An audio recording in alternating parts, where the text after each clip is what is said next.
Hello दोस्तों, आत्ममंथन stenography में आपका हार्दिक स्वागत है। 100 शब्द की गति से आरएसएम एसएसवी या आरएसएसवी के लिए डिक्टेशन शुरू होगा कुछ समय बाद।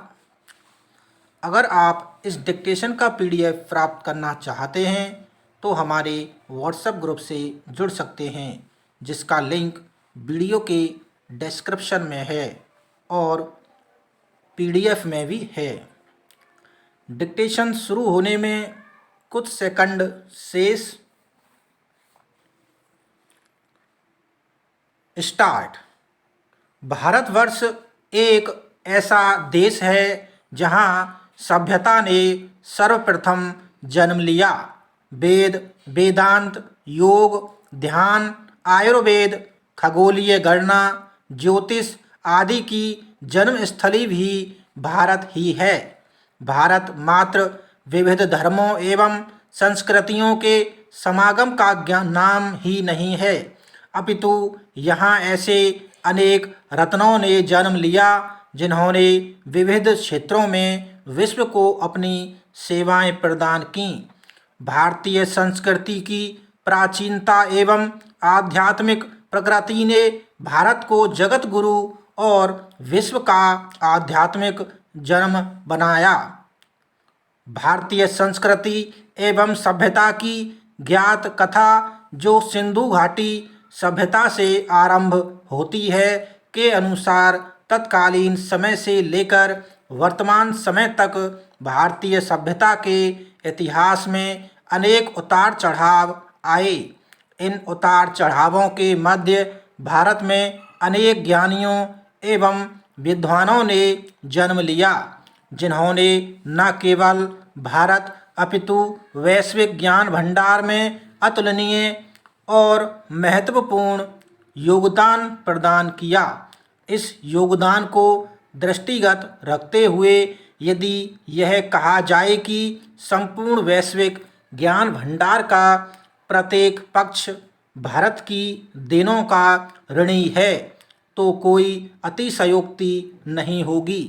भारतीय ज्ञान के अभाव में विश्व साहित्य का प्रत्येक पक्ष अधूरा है, क्योंकि संपूर्ण विश्व जब अज्ञानता एवं बर्बरता का जीवन व्यतीत कर रहा था, तब सुसभ्य समाज की अभिकल्पना भारत में फलीभूत हो रही थी और भारत ज्ञान एवं साहित्य के क्षेत्र में अद्भुत प्रगति कर चुका था। नालंदा और तक्षशिला विश्वविद्यालय विश्व स्तर पर उच्च शिक्षा के प्रमुख केंद्र थे। विश्व की प्रथम ज्ञात एवं प्राचीनतम भाषा संस्कृत भारत में ही बोली जाती थी। कहा जाता है कि ज्ञान का आरंभ साहित्य से होता है। विविध विधाओं पर सृजित भारतीय साहित्य ने वैश्विक ज्ञान भंडार को अतिशय समृद्ध मिला। पंचतंत्र, हितोपदेश, जातक कथाएं आदि से जहाँ नैतिकता की शिक्षा मिलती है, वहीं सिद्धांत शिरोमणि में अध्ययन के अभाव में गणित का ज्ञान अधूरा है। चाणक्य द्वारा सृजित अर्थशास्त्र, राजनीति एवं प्रशासन संबंधी संपूर्ण जानकारी प्रदान करने वाला विश्व इतिहास का प्रथम ग्रंथ है। तो दूसरी ओर भारत में राजनीति की शुरुआत ही अर्थशास्त्र से मानी जाती है। महर्षि वात्स्यायन का कामसूत्र विश्व का ऐसा एकमात्र ग्रंथ है जो काम की 64 कलाओं का विशद वर्णन करता है। वस्तुतः विश्व काम ज्ञान का आधार कामसूत्र ही है। महर्षि वेदव्यास द्वारा रचित महाभारत विश्व का सबसे बड़ा महाकाव्य है। इसके अतिरिक्त नाटक लिखने की कला भी विश्व को भारत से ही प्राप्त हुई। वेदों, पुराणों, ब्राह्मण ग्रंथों, टीकाओं एवं भाष्यों इत्यादि से भारत ने विश्व को अद्वितीय ज्ञान से समृद्ध किया। विज्ञान के क्षेत्र में भी भारत का योगदान काफ़ी महत्वपूर्ण रहा है। इस संदर्भ में एक दुखद तथ्य यह है कि पश्चिमी वैज्ञानिक ज्ञान को मान्यता पहले मिली तथा भारतीय योगदान को भुला दिया गया। फिर भी जो कुछ भी शेष है वह भी अत्यंत महत्वपूर्ण है। गणित के क्षेत्र में शून्य की खोज एक अज्ञात भारतीय द्वारा की गई थी। अंक पद्धति भारतीयों ने ही अरबों को सिखाई तथा अरबों से यह पाश्चात्य देशों में पहुंची। अणु सिद्धांत जिसके बल पर परमाणु शक्ति का विकास हुआ भारतीय मुनि कणाद की ही देन है। दशमलव प्रणाली से विश्व को भारत ने ही परिचित कराया।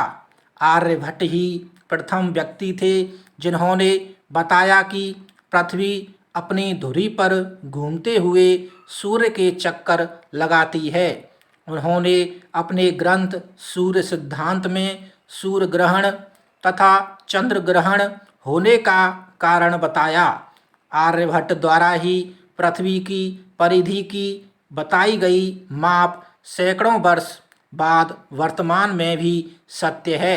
वर्तमान समय में पाश्चात्य जगत गुरुत्वाकर्षण के सिद्धांत की खोज का श्रेय भले ही न्यूटन को दे, किंतु वास्तविक रूप में न्यूटन से सदियों पूर्व भारतीय वैज्ञानिक ने अपनी कृति में पृथ्वी के बल पर प्रकाश डाला था। आधुनिक वैज्ञानिक क्षेत्र में विलक्षण भारतीय वैज्ञानिक सीवी रमण द्वारा प्रतिपादित रमण प्रभाव विश्व को भारत की एक महान देन है। उन्होंने विश्व को बताया कि सभी पेड़ पौधों में जीवन होता है, वे भी मनुष्य को ही भांति सांस लेते हैं, हंसते रोते हैं, शत्रु एवं मित्र की पहचान करते हैं तथा दर्द का अनुभव भी करते हैं। भारत ने ही संपूर्ण विश्व को सर्वप्रथम नैतिकता और अध्यात्म की शिक्षा प्रदान की। सत्य, अहिंसा, सहिष्णुता, पारस्परिक सौहार्द, शिष्टाचार, उदारता, शांति, त्याग, भाईचारा, सहनशीलता आदि भारत की अनूठी सनातन संस्कृति की विशिष्टता है।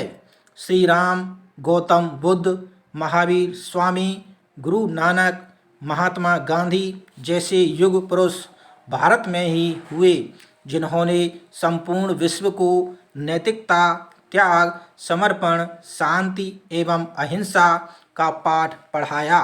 ध्यातव्य है कि नैतिक गुणों के बल पर स्वाधीनता प्राप्त करने वाला भारत विश्व का एकमात्र देश है।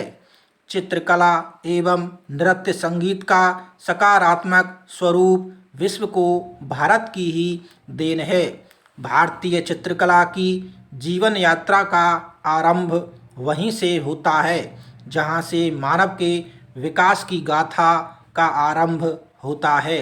बाघ और अजंता की चित्रकला तकनीकी दृष्टि से विश्व में प्रथम स्थान रखती है। ढोलक, तबला, बीड़ा, सितार इत्यादि भी वाद्य यंत्र विश्व को भारत की ही देन है। सामाजिक संगठन एवं समाज की विभिन्न इकाइयों का एक दूसरे के प्रति दायित्वों एवं कर्तव्यों का ज्ञान भारत द्वारा ही शेष विश्व को प्रेषित किया गया। नागरिकों के राष्ट्र एवं समाज के प्रति कर्तव्य, गृहस्वामी का अपने परिवार के प्रति कर्तव्य, पुत्र का पिता के प्रति कर्तव्य, पत्नी एवं पति के एक दूसरे के प्रति कर्तव्य, राजा का प्रजा के प्रति कर्तव्य, गुरु महिमा इत्यादि ने संबंधित आदर्शों के स्तंभ भारत द्वारा ही स्थापित किए गए। इसका परिणाम यह है कि भारतीय समाज आज भी इन समस्त आदर्शों का पालन कर रहा है, जिसके फलतः भारत के परिवार वर्तमान समय में भी एक ठोस इकाई के रूप में रहते हैं, जबकि पाश्चात्य देशों में उनका विघटन हो रहा है। उल्लिखित समस्त तथ्यों को दृष्टिगत रखते हुए कहा जा सकता है कि वैश्विक ज्ञान भंडार का प्रत्येक पक्ष भारतीय योगदान से सरोबार तथा उपकृत है। भारत द्वारा सामाजिक, आर्थिक, राजनीतिक, सांस्कृतिक इत्यादि क्षेत्रों में विश्व को जो ज्ञान दिया गया वह न केवल तत्कालीन समय में अपितु वर्तमान युग में भी पूर्णतः प्रासंगिक और महत्वपूर्ण है। वस्तुतः भारतीय योगदान के अभाव में वैश्विक ज्ञान भंडार ठीक उसी प्रकार का होता है जैसे सूर्य के प्रकाश के अभाव में चंद्रमा।